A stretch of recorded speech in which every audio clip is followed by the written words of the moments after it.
اپنے کام میں تسلسل اور نظم قائم رکھنے کے لیے ہم ایک بار پھر اسی مقام پر جا پہنچے جہاں لوہے کی ماہیت سونے میں تبدیل ہونے کا انکشاف ہوا تھا۔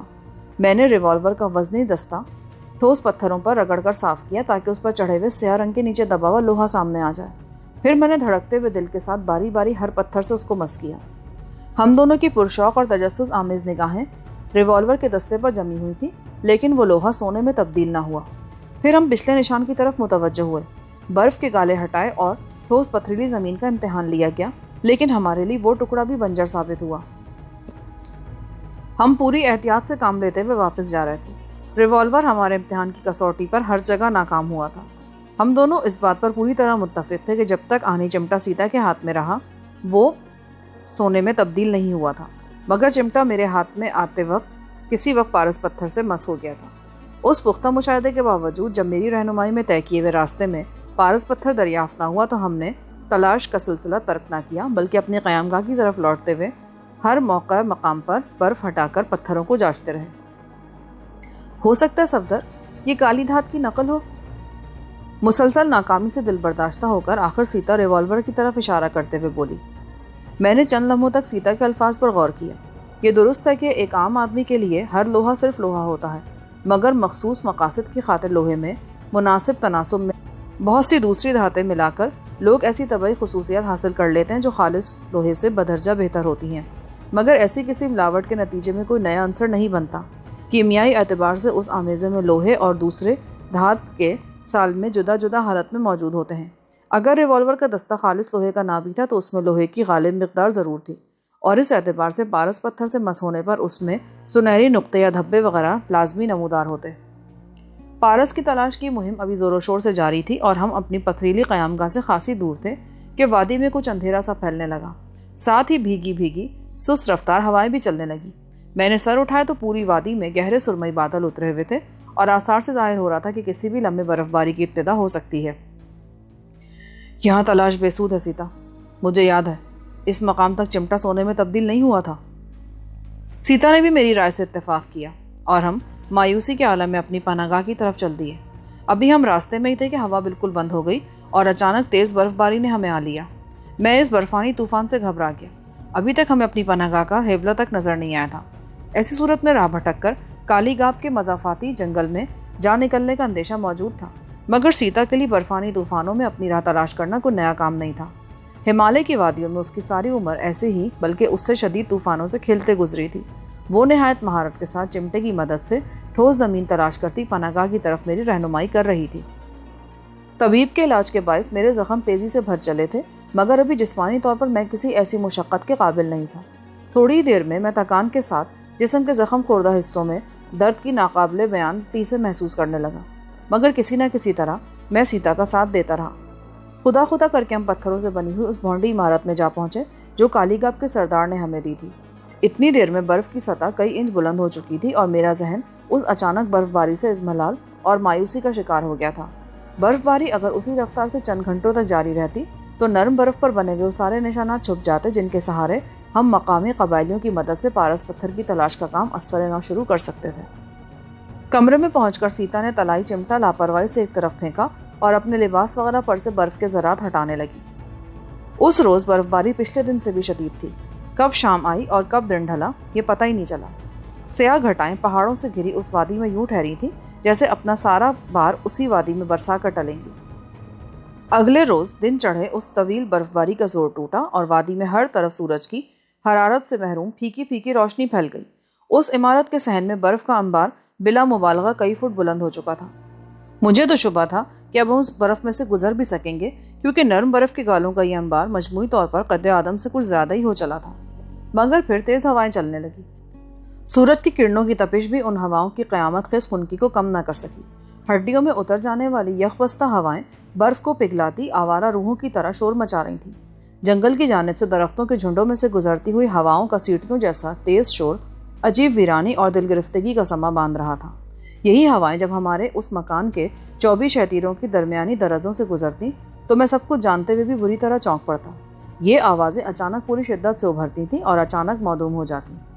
اس ہوا کے ساتھ ہی نرم نرم برفانی گالے تیزی سے پگھلنے لگے اور ہر طرف پانی کی لکیریں بہتی نظر آنے لگیں۔ اسی کے ساتھ برفانی انبار کی سطح غیر محسوس رفتار سے نیچے جانے لگی۔ میں بستر پر اونی کمبلوں میں چھپا یہ سب کچھ دیکھتا رہا۔ وہ پورا دن انتظار میں گزر گیا اور بستی کی طرف سے کوئی ادھر نہ آیا۔ میں جانتا تھا کہ ان طوفانی ہواؤں اور بہتے ہوئے یکبستہ دھاروں میں باہر نکلنا موت کو دعوت دینے کے مترادف تھا۔ موسم تیسرے روز بھی بگڑا ہوا تھا، مگر برف کے بیشتر انبار پگھل کر بہہ چکے تھے۔ مجھے اس روز بستی سے کسی کی آمد کی امید تھی، کیونکہ اس دن ڈان اور رینی کو 24 تابوتوں میں بند کر کے سرخ چوٹوں کے حوالے کرنے کا پروگرام تھا۔ دوپہر کے قریب جب سردی سے ٹھٹرتی ہوئی سورج کی کرنوں میں کچھ جان پڑی تو بستی سے ایک سینفری جماعت آئی۔ وہ ہم دونوں کے لیے چیتے کی کھالوں سے بنے ہوئے 2 لباس لائے تھے تاکہ ہم سردی سے محفوظ رہتے ہوئے بستی تک جا سکیں۔ میں اس مکان میں پڑے پڑے اکتا چکا تھا۔ بستی میں پہنچنے کے بعد میں سردار سے پارس پتھر کی تلاش کے سلسلے میں کچھ مدد حاصل کر سکتا تھا، لہٰذا ہم دونوں فوراً ہی تیار ہو کر ان کے ساتھ روانہ ہو گئے۔ راستے میں ہر طرف برف اور یکبستہ پانی کی نالیاں ہی نالیاں بہتی نظر آ رہی تھیں۔ انہیں عبور کرتے ہم تھوڑی ہی دیر میں بستی کے قریب جا پہنچے۔ وہاں مقامی باشندے گرم ملبوسات میں لپٹے اپنے جھونپڑوں کے ان بوسیدہ حصوں کی مرمت کر رہے تھے جنہیں شدید برف باری سے نقصان پہنچا تھا۔ اس کام میں وہ سب ایک دوسرے سے تعاون کر رہے تھے، مگر وہاں دور دور تک کسی عورت کا سایہ بھی نظر نہیں آتا تھا۔ کھلے میدان سے جھونپڑوں کے درمیان آ جانے پر سیتا نے اپنے سر اور چہرے پر منڈی ہوئی عیالدار چرمی ٹوپی الٹ دی اور میں نے دیکھا کہ سورج کی روشنی میں ایک عورت کو یوں کھلے بندوں گھومتے دیکھ کر تقریباً تمام مقامیوں کی آنکھیں حیرت سے پیشانیوں پر جا چڑھیں۔ وہ سیتا کے بارے میں دبی دبی آوازوں میں تبصرے کرنے لگے، مگر یہ عمل غنیمت تھا کہ ہم سے کسی نے اعتراض نہ کیا۔ غالباً پوری بستی کو ہی علم ہو چکا تھا کہ وہاں 2 اجنبی آئے ہوئے ہیں جن کی وجہ سے نینی کی آبرو کے لٹیرے اور قاتل بہت جلد کیفر کردار کو پہنچنے والے تھے۔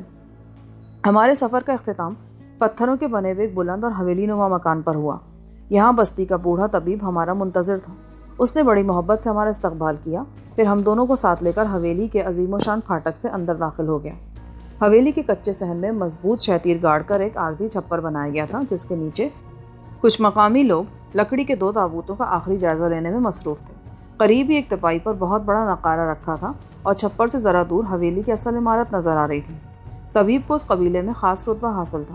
وہ صرف مالج ہی نہیں بلکہ اپنے سردار کا معتمد، مشیر اور رازدار بھی معلوم ہوتا تھا۔ اس نے گہری نظروں سے دونوں تابوتوں کا جائزہ لیا، کاریگروں سے ان کے بارے میں کچھ سوالات کیے، پھر چوبدار کو نقارہ پیٹنے کا اشارہ کیا۔ نقارے پر چوٹ پڑی اور فضا میں ایک بھیانک سی آواز گونج اٹھی، جس پر سیتا غیر ارادی طور پر اچھل پڑی۔ سیتا کے چونکنے پر طبیب مسکرا اٹھا۔ یہ ہمارے قبیلے کا خاص نقارہ ہے، جسے جنگ و جدل یا خوفناک سزاؤں کے موقع پر بجایا جاتا ہے۔ اس کی آواز میں عجیب دہشت پائی جاتی ہے۔ اس کے مسلسل شور سے ہم 2 مواقع پر اپنے دشمنوں کو سراسیمہ کر چکے ہیں۔ میں اس موضوع پر طبیب سے کچھ دریافت کرنے ہی والا تھا کہ اچانک حویلی کی عمارت کی جانب سے ایک شور ابھرا۔ ساتھ ہی کچھ لوگوں کی بھیڑ بھی عمارت سے نکلتی نظر آئی۔ آنے والوں میں بستی کا دراز قامت اور مضبوط جسم والا ادھیڑ عمر سردار پیش تھا۔ اس نے کسی دھاری دار چیتے کی کھال بڑے لاپرواہانہ انداز میں اپنے جسم کے گرد یوں لپیٹ رکھی تھی کہ اس کا بایاں شانہ اور بازو برہنہ تھا۔ داہنے شانے پر اس کا پالتو شکرا نہایت سکون سے بیٹھا تھا۔ اس شکرے کی نیلگو پشت تھی، نچلے حصے کا رنگ مٹیالہ، خوفناک چونچ کے قریب دونوں طرف سیاہ دھبے نمایاں تھے۔ گلے کے علاوہ سارے بدن پر شکستہ سیاہ لکیریں نظر آ رہی تھیں۔ ٹانگوں پر پروں کا لمبا لمبا نرم رواں لٹک رہا تھا۔ وہ گرد و پیش سے بے نیاز، بے حد آسودہ اور مطمئن نظر آتا تھا۔ سردار کے پیچھے ڈان اور رینی تماشائے عبرت بنے آ رہے تھے۔ ان کے الجھے ہوئے خشک بال، بڑی ہوئی داڑھیاں، گندے اور پھٹے ہوئے لباس ان کے چہروں کی وحشت کو خون آور بنا رہے تھے۔ ان مصائب کے عادی نہ ہونے کی وجہ سے وہ شاید پچھلی راتیں بے خوابی کے عالم میں گزار رہے تھے، کیونکہ ان کی آنکھیں سرخ اور ورمالود ہو رہی تھیں۔ ان دونوں کے ہاتھ پشت پر بندھے تھے اور بہت سے مسلح افراد کی ایک ٹولی انہیں ہانکتی ہوئی چھپر کی طرف لا رہی تھی۔ سب سے آخر میں آنے والا ایک شخص اپنے سر پر ایک وزنی ٹوکرا لیے چلا آ رہا تھا۔ یہ جلوس چھپر کے نیچے آ کر رک گیا۔ سردار نے قریب آ کر بڑی گرمجوشی سے میرا شانہ دبایا۔ سردار میری مزاج پرسی میں مصروف تھا کہ اچانک اس کا شکرا کریہ اور غصیلی آواز میں چیخا۔ سردار نے چونک کر اس کی طرف دیکھا اور بائیں ہاتھ سے ہولے ہولے اس کی پشت سلانے لگا۔ سیتا سہم کر میرے شانے سے آ لگی۔ شاید اس لڑکی نے شکرے کو چھیڑا تھا۔ سردار مجھ سے بولا، اسے بتاؤ کہ یہ شکرا بہت خونخوار ہے اور پل بھر میں دشمن کی آنکھیں نوچ لیتا ہے۔ اس سے چھیڑ چھاڑ میں کہیں سے خود نقصان نہ اٹھانا پڑ جائے۔ تو نے اسے چھیڑا تھا؟ میں نے پلٹ کر سیتا سے پوچھا۔ میں نے تو بس ہاتھ لگایا تھا ہلکا سا، اور یہ مردود پوری آواز سے چیخ پڑا۔ سردار کہہ رہا ہے کہ جس سے ناراض ہو جائے نا اس کی آنکھیں نکال لیتا ہے۔ ہاں، شکل سے خونی درندہ لگتا ہے یہ۔ اسی وقت ڈان خود پر قابو پاتے ہوئے بھررائی آواز میں سردار سے مخاطب ہوا۔ کیا تم یہ طے کر چکے ہو کہ ہمیں سزائے موت دی جائے؟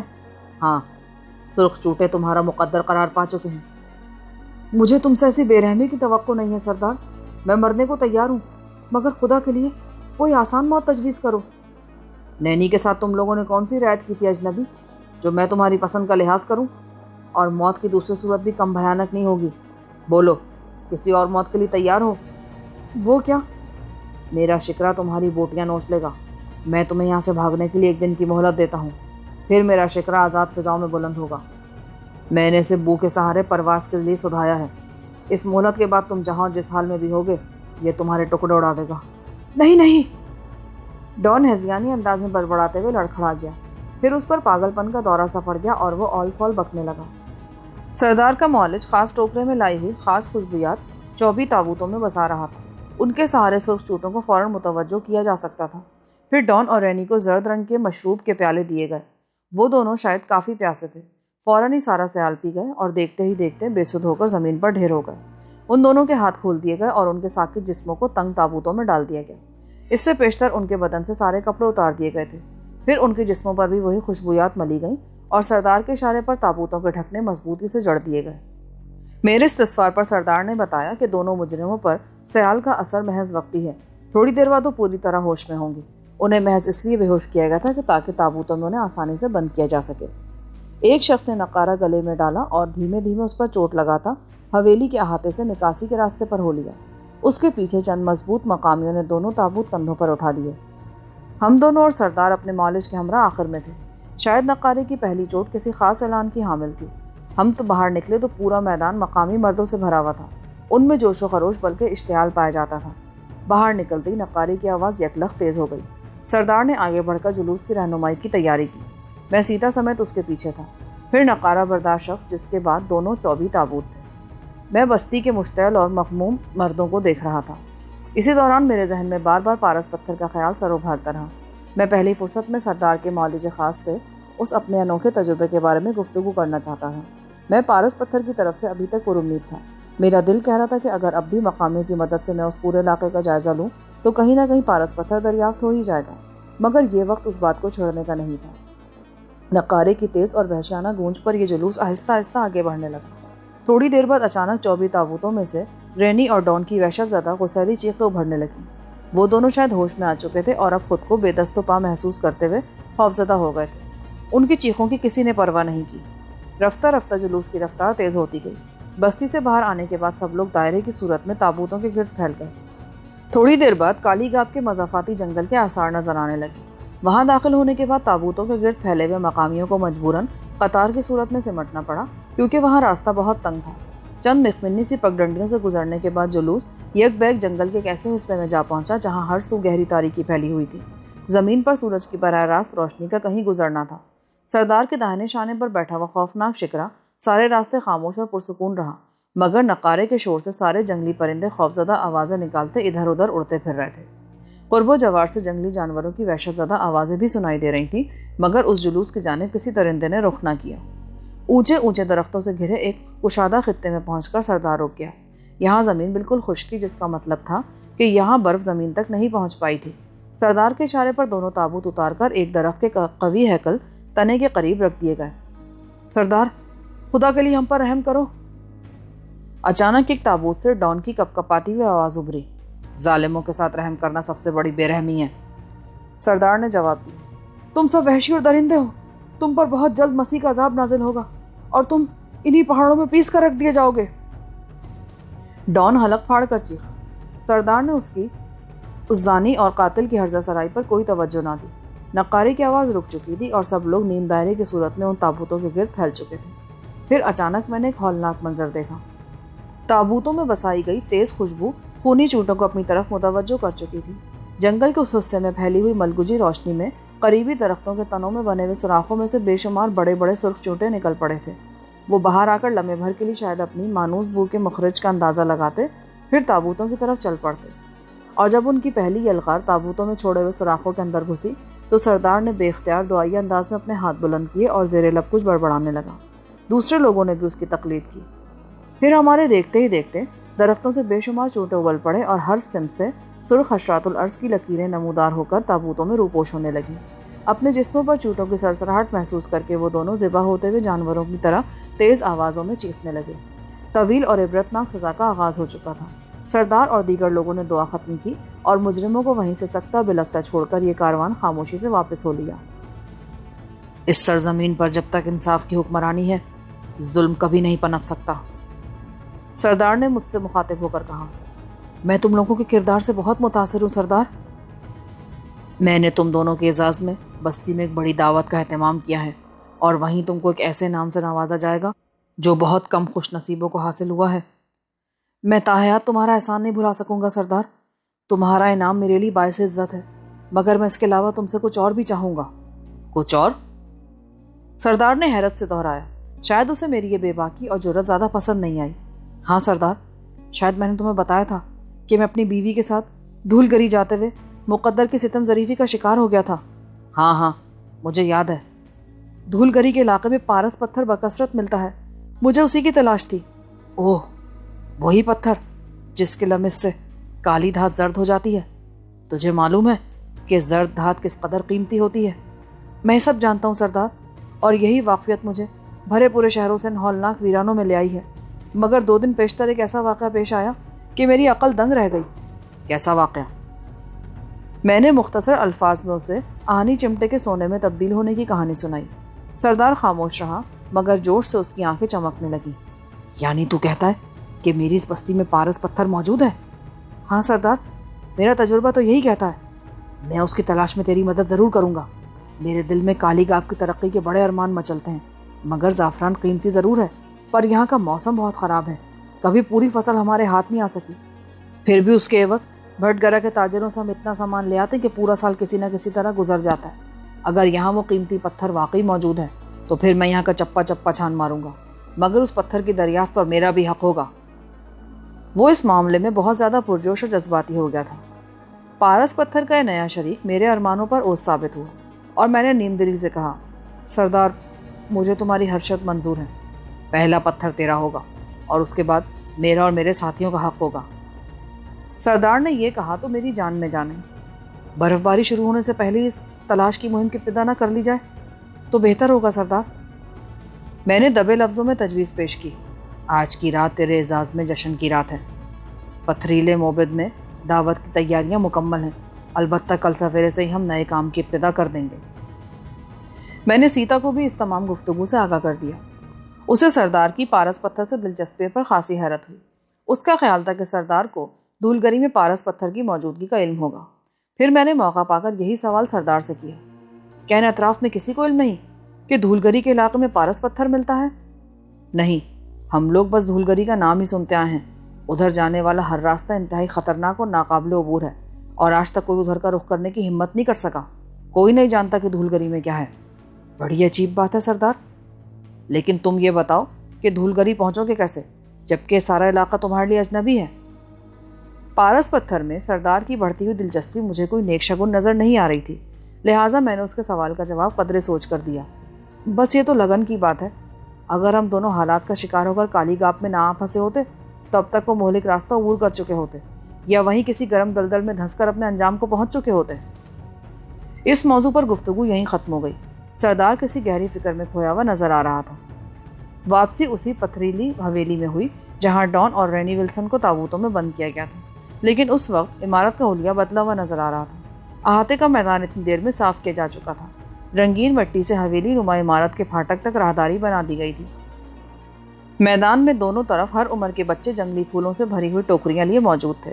جو ہی ہم لوگ حویلی یا اس موبد کے احاطے میں داخل ہوئے، سارے بچوں نے ہم آواز ہو کر ایک دلکش استقبالیہ نغمہ گانا شروع کر دیا۔ موبد کی مضبوط اور سنگلاخ عمارت کے دیو ہیکل دروازے پر سفید لبادوں میں ملبوس 3 افراد موجود تھے۔ ان میں ایک شخص بہت زیادہ عمر رسیدہ اور بارش تھا۔ اس کے سر، داڑھی اور بھووں کے سارے بال برف کی طرح سفید تھے۔ وہ کسی سہارے کے بغیر اپنے قدموں پر کھڑا تھا۔ اس کے گلے میں پتھر کی چند مالائیں بھی جھول رہی تھیں۔ اس کاہن نے پروقار انداز میں پہلے سردار کی پیشانی پر بوسہ دیا، پھر میری پیشانی چومی اور ہمیں عمارت میں داخل ہونے کا اشارہ کیا۔ میں نے دیکھا کہ سیتا یوں نظر انداز کیے جانے پر برہم سی ہو گئی تھی اور گستاخ انداز میں اکڑ کر چل رہی تھی، جیسے وہاں اس طرح اپنی موجودگی منوانا چاہتی ہو۔ تمہاری بیوی نے مجرموں کی نشاندہی میں بہت اہم کردار ادا کیا تھا۔ سردار کا مولد مجھ سے سرگوشیانہ لہجے میں بولا، اور وہ بہت بڑے اعزاز کی مستحق ہے، مگر ہمارے قبیلے میں مرد غیر عورتوں سے کبھی مخاطب نہیں ہوتے۔ اونچی ڈھلاندار چھت والے وسیع کمرے میں ہر طرف دیوار گیر مومی شمع روشن تھی اور آخری سرے پر ایک تخت بچھا ہوا تھا۔ ادھر جاتے ہوئے مجھے سیتا کو سمجھانے کا موقع مل گیا، مگر میری وضاحت پر وہ اور زیادہ چراغ ہو گئی۔ کیا یہ لوگ عورت کو حقیر مخلوق سمجھتے ہیں؟ آخر میرے لیے ان میں اور آدم خوروں میں کیا فرق ہے؟ ذرا ٹھنڈے دماغ سے کام لے سیتا، ممکن ہے یہ لوگ جلدی اس کی تلافی کر دیں۔ میں نے سیتا کا ہاتھ دبا کر قدرے سخت لہجے میں کہا، اور وہ محض برا سا منہ بنا کر رہ گئی۔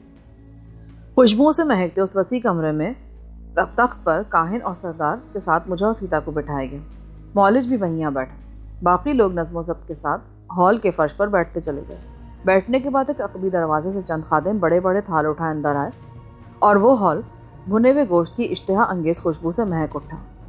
جب گوشت کے تھال ہر جگہ پہنچا دیے تو سردار کے اشارے پر کھانے کی ابتدا ہوئی۔ گوشت کا ذائقہ محسوس کرتے میری اشتہا بھڑک اٹھی۔ میں نے اتنا لذیذ گوشت زندگی میں کبھی نہیں کھایا تھا۔ کھانے کے بعد لوگ سرک کر دیواروں سے جا لگے اور 3 رقاص درمیانی جگہ میں آ گئے۔ انہوں نے فحش حرکات سے آری چند مقامی رقص پیش کیے، جس کے بعد سردار حاضرین سے خطاب کرنے اٹھا۔ سردار نے بھرپور انداز میں مجھے اور سیتا کو خراج تحسین پیش کیا اور پھر میرے لیے ایک یادگار انعام کا اعلان کیا۔ طبیب کے اشارے پر اٹھ کر میں نے وہ نامعلوم انعام قبول کرنے کا اعلان کیا جس کا پرجوش نعروں سے خیر مقدم کیا گیا۔ سیتا اس تمام کارروائی کے دوران خاموش تماشائی بنی بیٹھی رہی، کیونکہ نیپالی زبان اس کے لیے بالکل اجنبی اور ناقابل فہم تھی۔ ہماری بستی میں یہ صدیوں پرانی ریت چلی آ رہی ہے کہ عورتیں سخت پردہ کرتی ہیں، سردار کہہ رہا تھا۔ شاید ہمارے مہمان کو اب تک علم ہو چکا ہو کہ ہمارے قبیلے میں شادی تک لڑکے اور لڑکی دوسرے کی صورت سے آشنا نہیں ہوتے۔ جس لڑکی کو بیاہنا مقصود ہو، اس کی ساری خوبیاں اور خامیاں موبت کسی کمرے میں ہجوم کے سامنے بیان کی جاتی ہیں۔ پھر شادی کا متمنی ہر لڑکا میری اجازت سے اپنی مخصوص نشانی لگا کر ایک پتھر میرے حوالے کرتا ہے، اور یوں جمع ہو جانے والے تمام پتھر مٹی کے رنگا رنگ تھال میں سجا کر لڑکی کے جھونپڑے پر بھیج دیے جاتے ہیں۔ لڑکی جس پتھر کا انتخاب کرتی ہے، اس کا بھیجنے والا لڑکا اس کا مرد قرار پاتا ہے، مگر انعام کی اس رسم میں ہم نے یہ طریقہ تبدیل کر دیا ہے۔ یہ سن کر میرا ماتھا ٹھنکا۔ دربار میں موجود لوگ اس اعلان پر دبی دبی سرگوشیاں کرنے لگے۔ میں نے بوکھلا کر سیتا کی طرف دیکھا، مگر وہ بیزاری سے چھت کی طرف دیکھ رہی تھی۔ اپنے معزز مہمان کے لیے ہم نے بستی کی 7 حسین ترین لڑکیوں کا انتخاب کیا ہے، جن کے سامنے چاند کا حسن شرماتا ہے، جن کی آواز آج تک بستی کے کسی مرد نے نہیں سنی۔ ان میں سے ہر لڑکی کی مخصوص نشانی مقدس کاہن کی تحویل میں ہے۔ ہمارا مہمان ان میں سے جو نشانی منتخب کرے گا، اسی کے مطابق ایک لڑکی اسے بخش دی جائے گی۔ سردار کی باقی بات نعروں اور تالیوں کے شور میں دب کر رہ گئی۔ مگر میں شادی شدہ ہوں، میں طبیب کے قریب کھسک کر بوکھلائے ہوئے لہجے میں بولا۔ اچانک طبیب کا چہرہ غصے سے سرخ ہو گیا اور وہ میرے رازدارانہ لہجے کی پرواہ کیے بغیر تیز آواز میں غرایا، اجنبی، کیا تیری تہذیب یہی سکھاتی ہے کہ محسنوں کی توہین کی جائے؟ طبیب کی تلخ نوائی پر سارے مجمع پر خاموشی اور سنسنی چھا گئی۔ ہر شخص اس بدمزگی کا سبب جاننے کے لیے بے چین تھا۔ کیا بات ہے؟ صفدر کی تہذیب سے تجھے کیا دکھ پہنچا ہے؟ سردار نے طبیب کی بات سن کر حیرت سے سوال کیا۔ اپنے مہمان سے خود پوچھ لے سردار۔ طبیب کے تیور بگڑے ہوئے تھے۔ معزز سردار، میرا مقصد طبیب کی دل آزاری ہرگز نہیں تھا۔ میں نے مجمع کا جائزہ لیتے ہوئے نرم اور خوش آمدانہ لہجے میں کہا۔ تو نے اس سے کہا کیا تھا؟ تم نے مجھے جو عزت بخشی ہے سردار، میں اس کا ہرگز مستحق نہیں تھا۔ یہ ایک بہت بڑا اعزاز ہے جسے قبول کرنا میری خوش بختی ہوگا، مگر میں نے طبیب کو بتایا ہے کہ میں شادی شدہ ہوں۔ اگر اس قبیلے کی کوئی نازنین میرے سپرد کر دی گئی تو میں ڈرتا ہوں کہ میں شاید اس سے انصاف نہ کر سکوں۔ مگر تو پہلے یہ نام قبول کرنے کا اعلان کر چکا ہے۔ سردار کا لہجہ بھی بگڑ گیا۔ مردوں کے الفاظ عہد کے برابر ہوتے ہیں، اب کیا تو ہمارا نام ٹھکرا کر ہمیں ذلت سے دوچار کرنا چاہتا ہے؟ بگڑے ہوئے حالات نے مجھے سراسیمہ کر دی۔ یہ لڑکی میری بیوی ہے سردار، شاید یہ اس بات کو کسی قیمت پر گوارا نہ کر سکے کہ اس کا مرد کسی دوسرے عورت کے تعلق سے بھی پہچانا جائے۔ معزز طبیب اس کے مزاج کی تندی سے خوب واقف ہیں، انہیں اس کا تجربہ ہے۔ ہمارے قبیلے کا کوئی مرد اپنی عورت کے سامنے اتنا بے بس نہیں ہوتا۔ سردار برہم ہو گیا۔ میں اس انعام سے انکار نہیں کرتا سردار، یہ انعام تو میرے لیے عزت اور اعزاز کا باعث ہے۔ میری بات کو غلط سمجھا گیا۔ میں طبیب کو صرف یہ بتانا چاہ رہا تھا کہ میری بیوی غصے والی ہے، کہیں ایسا نہ ہو کہ بعد میں اس کی کسی زیادتی کے باعث مجھے اس بستی میں نظریں نیچی کرنی پڑیں۔ کیا تو صرف یہی واضح کرنا چاہتا تھا؟ ہاں سردار، صرف اتنی سی بات تھی۔ تمہارے انعام سے انکار میرے لیے بدنصیبی ہوگا۔ میرے اس بیان پر فضا میں چھائی تلخی کافی حد تک چھٹ گئی، مگر طبیب کی نگاہوں میں اب میرے لیے وہ پہلا سا خلوص نہیں رہا تھا۔